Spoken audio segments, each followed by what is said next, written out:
africaines qui à Genève qui ont de nouveau réclamé le remboursement par la France de la dette qui a été contraint de contracter Haïti après son indépendance en 1804. Et en fait, c'est pas exactement en 1824, c'est en 1804, en 1825, Charles X qui vient d'arriver sur le trône se présente à Haïti et en gros leur dit soit c'est la guerre, soit vous payez. Eh bien vous payez quoi? Vous payez une indemnité de 150 millions de francs or pour dédommager les anciens colons et en plus de ça, petite cerise sur le gâteau, avec l'assurance d'échanges commerciaux privilégiés avec la France. Et parce qu'il faut faire ça bien, vous allez emprunter aux banques françaises, c'est ce qu'on appelle après la double dette. C'est le diable qui se mord la queue. Il y en a plein comme ça dans l'histoire d'Haïti. Alors la dette a été remboursée par Haïti en 1947. En 1947. Donc ils ont mis 120 ans. Exactement, à 21 milliards de dollars. Mais pour les partisans du remboursement, il y a eu 200 ans d'intérêt dont la France a bénéficié. Donc elle se montrait davantage à 150 voire 200 milliards. Alors c'est pas la première fois que c'était. Haïti a dû payer une dette à la France pour avoir osé déclarer son indépendance. Vous connaissez ma difficulté intellectuelle, morale, historique à regarder avec nos yeux d'aujourd'hui l'histoire. Encore une fois, l'histoire n'est pas bien ou mal, elle est. On doit la comprendre, l'analyser, l'offrir pédagogiquement au plus grand nombre, mais on ne peut pas la réécrire, on ne peut pas la retordre dans l'autre sens. Elle est ce qu'elle est. Mais par contre, force est de constater que d'aller demander à la première république noire, et qui n'est pas n'importe quelle république noire ou pas noire d'ailleurs, Haïti, Toussaint Louverture, quand il lit la déclaration des droits de l'homme et du citoyen, après la Révolution française, quand elle arrive entre ses mains Haïti, ce qu'il lit, il s'y reconnaît. Il dit, mais ça parle de moi ce texte, je suis né libre, je mérite la liberté.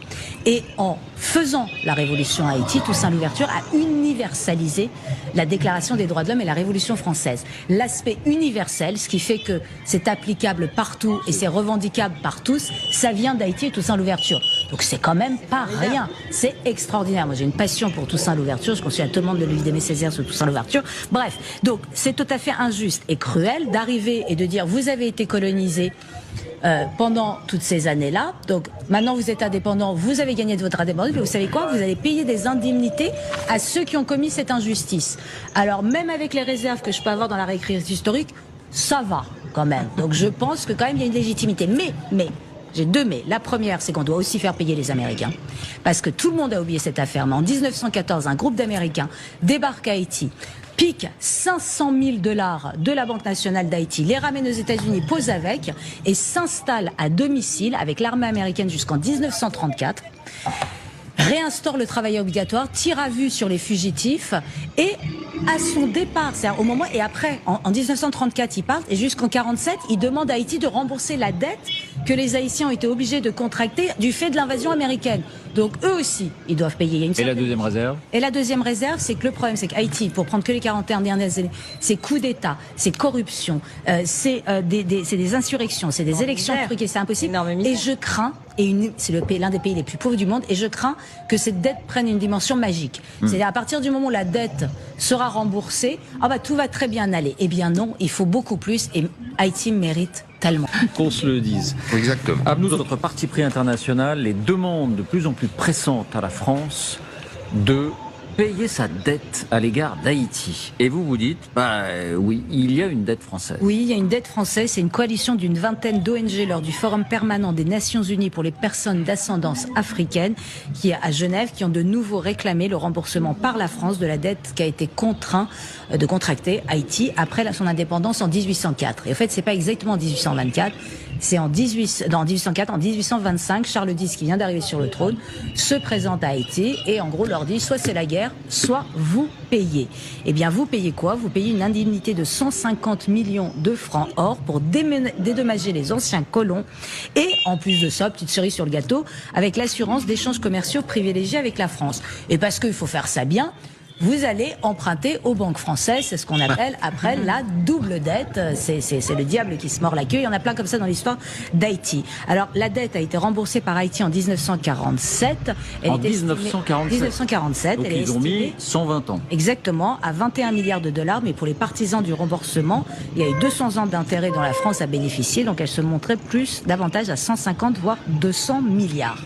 Alors c'est pas la première fois que c'était. Haïti a dû payer une dette à la France pour avoir osé Voilà. déclarer son indépendance. Vous connaissez ma difficulté intellectuelle, morale, historique à regarder avec nos yeux d'aujourd'hui l'histoire. Encore une fois, l'histoire n'est pas bien ou mal ailée. On doit la comprendre, l'analyser, l'offrir pédagogiquement au plus grand nombre, mais on ne peut pas la réécrire, on ne peut pas la retordre dans l'autre sens. Elle est ce qu'elle est. Mais par contre, force est de constater que d'aller demander à la première république noire, et qui n'est pas n'importe quelle république noire ou pas noire d'ailleurs, Haïti.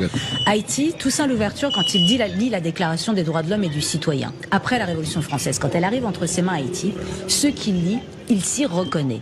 Il dit, mais ça parle de moi ce texte, je suis né libre, je mérite la liberté. Et en faisant la révolution à Haïti, Toussaint Louverture a universalisé la Déclaration des droits de l'homme et la Révolution française. L'aspect universel, ce qui fait que c'est applicable partout et c'est revendicable par tous, ça vient d'Haïti et Toussaint Louverture. Donc c'est quand même pas rien, c'est extraordinaire. Moi j'ai une passion pour Toussaint Louverture, je conseille à tout le monde de lire d'Aimé Césaire sur Toussaint Louverture. Bref, donc c'est tout à fait injuste et cruel d'arriver et de dire vous avez été colonisé pendant toutes ces années-là. Donc maintenant vous êtes indépendant, vous avez gagné de votre indépendance, mais vous savez quoi? Vous allez payer des indemnités à ceux qui ont commis cette injustice. Alors même avec les réserves que je peux avoir dans la réécriture historique, ça va quand même. Donc je pense que quand même il y a une légitimité. Mais j'ai deux mais. La première, c'est qu'on doit aussi faire payer les Américains. Parce que tout le monde a oublié cette affaire. Mais en 1914, un groupe d'Américains débarque à Haïti, pique 500 000 $ de la Banque nationale d'Haïti, les ramène aux États-Unis, pose avec, et s'installe à domicile avec l'armée américaine jusqu'en 1934, réinstaure le travail obligatoire, tire à vue sur les fugitifs, et à son départ, c'est-à-dire au moment, et après, en 1934, il part, et jusqu'en 1947, il demande à Haïti de rembourser la dette que les Haïtiens ont été obligés de contracter du fait de l'invasion américaine. Donc eux aussi, ils doivent payer. Et la deuxième réserve? Et la deuxième réserve, c'est que le problème, c'est qu'Haïti, pour prendre que les 41 dernières années, c'est coups d'État, c'est corruption, c'est des insurrections, c'est des élections truquées, c'est impossible. Et je crains, c'est l'un des pays les plus pauvres du monde, et je crains que cette dette prenne une dimension magique. C'est-à-dire à partir du moment où la dette sera remboursée, tout va très bien aller. Eh bien non, il faut beaucoup plus, et Haïti mérite tellement. Qu'on se le dise. Exactement. Nous, notre parti pris international, les demandes de plus en plus pressantes à la France de payer sa dette à l'égard d'Haïti. Et vous vous dites, oui, il y a une dette française. Oui, il y a une dette française. C'est une coalition d'une vingtaine d'ONG lors du Forum permanent des Nations Unies pour les personnes d'ascendance africaine, qui est à Genève, qui ont de nouveau réclamé le remboursement par la France de la dette qui a été contraint de contracter Haïti après son indépendance en 1804. Et en fait, c'est pas exactement en 1824, c'est en 1804, en 1825, Charles X, qui vient d'arriver sur le trône, se présente à Haïti et en gros leur dit soit c'est la guerre, soit vous payez. Eh bien vous payez quoi? Vous payez une indemnité de 150 millions de francs or pour dédommager les anciens colons et en plus de ça, petite cerise sur le gâteau, avec l'assurance d'échanges commerciaux privilégiés avec la France. Et parce qu'il faut faire ça bien, vous allez emprunter aux banques françaises, c'est ce qu'on appelle après la double dette. C'est le diable qui se mord la queue. Il y en a plein comme ça dans l'histoire d'Haïti. Alors la dette a été remboursée par Haïti en 1947. En 1947. Donc ils ont mis 120 ans. Exactement, à 21 milliards de dollars. Mais pour les partisans du remboursement, il y a eu 200 ans d'intérêt dont la France a bénéficié. Donc elle se montrait davantage à 150 voire 200 milliards.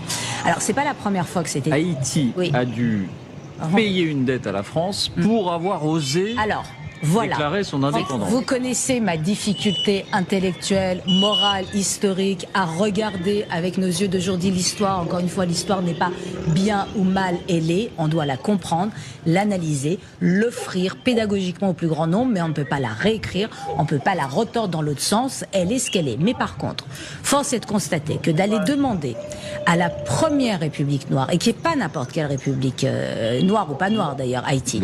Haïti, Toussaint Louverture, quand il lit la Déclaration des droits de l'homme et du citoyen, après la Révolution française, quand elle arrive entre ses mains Haïti, ce qu'il lit, il s'y reconnaît. Il dit, mais ça parle de moi ce texte, je suis né libre, je mérite la liberté. Et en faisant la révolution à Haïti, Toussaint Louverture a universalisé la Déclaration des droits de l'homme et la Révolution française. L'aspect universel, ce qui fait que c'est applicable partout et c'est revendicable par tous, ça vient d'Haïti et Toussaint Louverture. Donc c'est quand même pas rien. C'est extraordinaire. Moi j'ai une passion pour Toussaint Louverture, je conseille à tout le monde de lire d'Aimé Césaire sur Toussaint Louverture. Bref, donc c'est tout à fait injuste et cruel d'arriver et de dire vous avez été colonisé pendant toutes ces années-là. Donc maintenant vous êtes indépendant, vous avez gagné de votre indépendance, mais vous savez quoi? Vous allez payer des indemnités à ceux qui ont commis cette injustice. Alors même avec les réserves que je peux avoir dans la réécriture historique, ça va quand même. Donc je pense que quand même il y a une légitimité. Mais j'ai deux mais. La première, c'est qu'on doit aussi faire payer les Américains. Parce que tout le monde a oublié cette affaire. Mais en 1914, un groupe d'Américains débarque à Haïti, pique 500 000 $ de la Banque nationale d'Haïti, les ramène aux États-Unis, pose avec, et s'installe à domicile avec l'armée américaine jusqu'en 1934. Réinstaure le travail obligatoire, tire à vue sur les fugitifs et à son départ, c'est-à-dire au moment et après, en 1934, il part et jusqu'en 47, il demande à Haïti de rembourser la dette que les Haïtiens ont été obligés de contracter du fait de l'invasion américaine.